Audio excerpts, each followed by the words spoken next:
Assalamualaikum warahmatullahi wabarakatuh. Perkenalkan, nama saya Rita Srianti Rusni dari kelas PT 01 Angkatan 2019.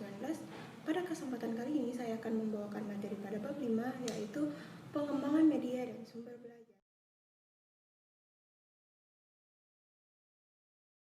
A.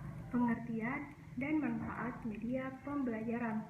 Jadi apa sebenarnya media pembelajaran itu?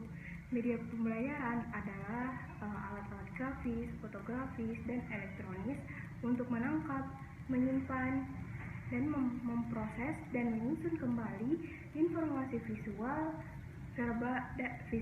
maupun verbal. Dalam pengertian ini, guru, buku, teks, dan lingkungan sekolah merupakan media. Fungsi dari media pembelajaran pertama, dapat mengatasi keterbatasan pengalaman yang dimiliki oleh para siswa. Kedua, dapat melampaui batasan ruang kelas. Yang ketiga, menghasilkan keseragaman pengamatan. Yang keempat, menanamkan konsep dasar yang benar, konkret, dan realistis. Dan yang terakhir adalah membangkitkan keinginan atau minat baru. Macam-macam media pembelajaran itu ada tiga. Yang pertama adalah media audio, dan yang kedua adalah media visual, dan yang terakhir adalah audiovisual. Media audio yakni media yang hanya dapat didengarkan saja atau yang memiliki unsur suara seperti radio dan rekaman suara. Yang kedua adalah media visual, yakni media yang hanya dapat dilihat saja dan tidak mengandung unsur suara seperti lukisan, gambar, foto, dan sebagainya. Kemudian media audiovisual merupakan gabungan antara media audio dan media visual yang artinya dapat didengarkan dan dapat tidak dilihat, seperti video, film, dan lain sebagainya. Pengertian sumber belajar. Sumber belajar adalah bahan-bahan yang dapat dimanfaatkan dan diperlukan dalam proses pembelajaran, yang berupa buku teks, media cetak, media elektronik, narasumber, lingkungan sekitar, dan sebagainya yang dapat meningkatkan kadar keaktifan dalam proses pembelajaran. Ada 6 jenis sumber belajar menurut Association for Education and Communication Technology.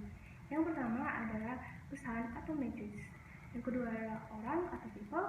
Yang ketiga adalah bahan atau materialis. Yang keempat adalah alat atau device. Yang kelima adalah teknik atau teknik. Yang terakhir adalah latar atau setting. Pesan atau message, yang yakni sumber belajar yang meliputi pesan informal dan non-formal, seperti pesan formal seperti peraturan pemerintah, kurikulum, silabus, bahan pelajaran, dan sebagainya. Sedangkan pesan non-formal yakni cerita rakyat, dongeng, hikayat, dan lain sebagainya. Yang kedua adalah orang atau people, yakni orang yang menyimpan informasi. Pada dasarnya setiap orang bisa berperan sebagai sumber belajar, seperti guru, instruktur, konselor, dan lain sebagainya. Yang kedua adalah orang yang memiliki profesi selain tenaga yang berada di lingkungan pendidikan, seperti dokter, polis, pengacara, arsitek, dan sebagainya. Selanjutnya adalah bahan atau materials, yakni suatu format yang digunakan untuk menyimpan pesan pembelajaran seperti buku paket, alat, transparansi, film, slides, dan sebagainya. Kemudian alat atau device, yakni benda-benda yang berbentuk fisik yang sering disebut dengan perangkat keras, yang berfungsi untuk menyajikan bahan pembelajaran seperti komputer, radio, televisi, VCD atau DVD, dan sebagainya. Yang kelima adalah teknik, yakni cara atau prosedur yang digunakan dalam memberikan pembelajaran seperti diskusi, seminar, simulasi, permainan, dan sebagainya. Yang terakhir adalah latar atau setting, yakni lingkungan yang berada di dalam sekolah maupun yang berada di luar sekolah, seperti ruang kelas, studio, perpustakaan, aula, taman, kebun, pasar, dan lainnya. Sumber materi pembelajaran pertama adalah tempat atau lingkungan, merupakan sumber pelajaran yang sangat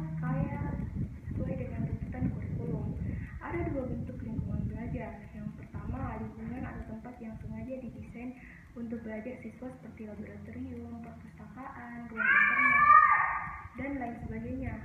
Yang kedua adalah lingkungan semacam lingkungan desain. Mengapa dikatakan lingkungan by design? Karena tempat semacam ini dirancang untuk proses pembelajaran. Kedua, lingkungan yang tidak didesain untuk proses pembelajaran akan tetapi keberadaannya dapat dimanfaatkan, misalnya halaman sekolah, taman sekolah, kantin, kamar mandi, dan lain sebagainya. Yang kedua adalah B adalah orang atau narasumber. Pengetahuan itu tidak statis, akan tetapi bersifat dinamis yang terus berkembang sangat cepat. Oleh karena perkembangannya secepat itu, kadang-kadang apa yang disajikan dalam buku teks tidak sesuai lagi dengan perkembangan ilmu pengetahuan mutakhir. Misalnya, peraturan dan undang-undang baru mengenai sesuatu, penemuan-penemuan baru, misalnya berbagai ilmu pengetahuan yang mutakhir seperti munculnya berbagai jenis penyakit, misalnya flu burung, sapi gila, dan lain sebagainya, serta berbagai jenis rekayasa genetik. Munculnya berbagai fenomena alam serta pengaruh terhadap gejala-gejala sosial dan lain sebagainya, yang semuanya itu tidak mungkin dipahami sepenuhnya oleh guru. Maka dari itu, untuk mempelajari konsep-konsep baru seperti itu, guru dapat menggunakan orang-orang yang menguasai persoalannya, misalnya dokter, polisi, dan lain sebagainya sebagai sumber bahan pelajaran. Yang ketiga atau C adalah objek, bahan, atau benda-benda yang sebenarnya merupakan informasi yang akan membawa siswa pada pemahaman yang lebih sempurna tentang sesuatu. Mempelajari bahan-bahan pelajaran dari benda yang sebenarnya bukan hanya dapat menghindari kesalahan persepsi tentang isi pelajaran, akan tetapi juga dapat membuat pelajaran lebih akurat, di samping motivasi belajar siswa akan lebih baik. Yang keempat adalah bahan cetak dan mencetak. Bahan cetak atau printed materials adalah berbagai informasi seperti materi yang disimpan dalam berbagai bentuk tercetak seperti buku, majalah, koran, dan lain sebagainya. Kalau bahan mencetak itu bisa seperti e-book. B. Karakteristik komponen media pembelajaran. Media pembelajaran sebagai alat bentuk dalam pembelajaran. Media pembelajaran yang dimaksud antara lain berupa globe, grafik, gambar, dan sebagainya. Materi ajar dengan tingkat kesukaran yang tinggi tentu sukar dipahami oleh siswa.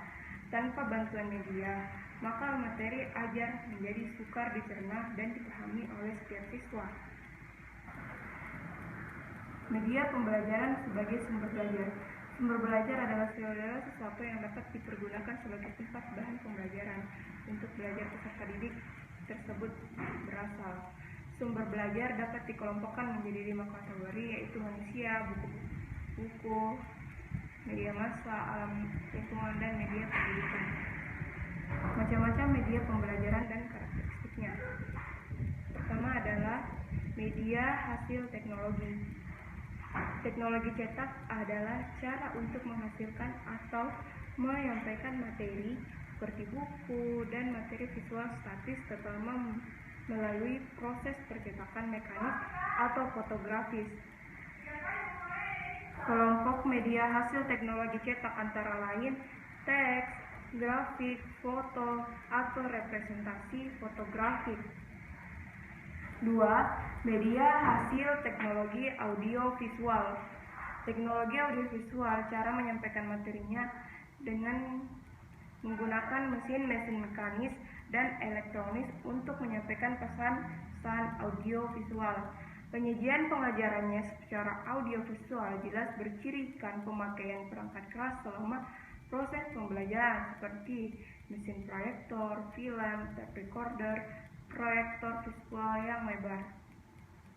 Yang ketiga, media hasil teknologi yang berdasarkan komputer. Aplikasi tersebut apabila dilihat dari cara penyajian dan tujuan yang ingin dicapai meliputi tutorial, penyajian materi secara bertahap, drills and practice, latihan untuk membantu siswa menguasai materi yang telah dipelajari sebelumnya. Permainan dan simulasi, latihan untuk mengaplikasikan pengetahuan keterampilan yang baru dipelajari dari dan basis data, sumber yang dapat membantu siswa menambah informasi dan pengetahuan sesuai dengan keinginan masing-masing. 4. Media hasil gabungan teknologi cetak dan teknologi komputer.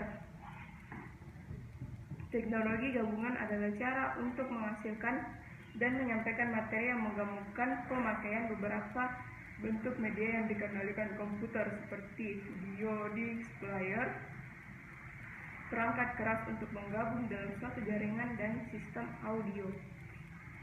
Jenis media: media auditif, media visual, dan media audiovisual. Seperti yang sudah dijelaskan tadi, media auditif atau media yang hanya mengandalkan suara saja, seperti radio, kaset, recorder, piringan hitam, dan lainnya. Media ini tidak cocok untuk orang tuli atau mempunyai kelainan pendengaran. Media visual, gambar yang hanya mengandalkan indera penglihatan. Media ini ada yang menggambarkan seperti film strips, slide, foto, gambar, atau lukisan. Terakhir adalah media audiovisual yang mempunyai unsur suara dan unsur gambar. Jenis media ini mempunyai kemampuan yang lebih baik karena meliputi kedua jenis media yang pertama dan yang kedua.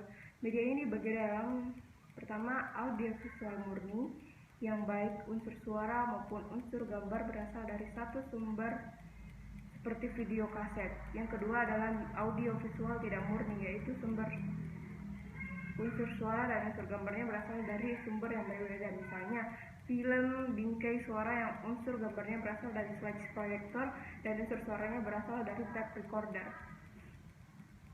Media dari daya liput. Yang pertama adalah media dengan daya liput luas dan serentak penggunaannya. Media ini tidak terbatas oleh tempat, ruang, serta menjangkau jumlah anak didik yang hanya dalam satu waktu yang sama, seperti radio, televisi, maupun internet. Yang kedua adalah media dengan daya liput terbatas oleh ruang, tempat, dan tempat. Media ini dalam penggunaannya membutuhkan ruang dan tempat yang khusus seperti film, sounds, slides, film rangkai yang harus menggunakan tempat tertutup dan gelap. Yang ketiga adalah media pembelajaran individual. Media ini menggunakan hanya untuk seorang diri. Media ini adalah modul berprogram dan pengajarannya melalui komputer. Dari media segi bahan, ada media sederhana dan media kompleks. Media sederhana adalah media yang bahan dasarnya mudah untuk diperoleh dan harganya murah. Cara pembuatannya mudah dan dipergunakannya tidak sulit.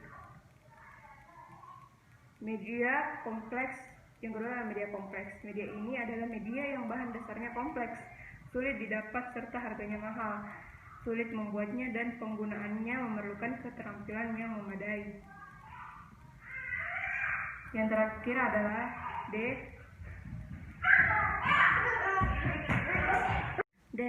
kelebihan dan kekurangan media pembelajaran.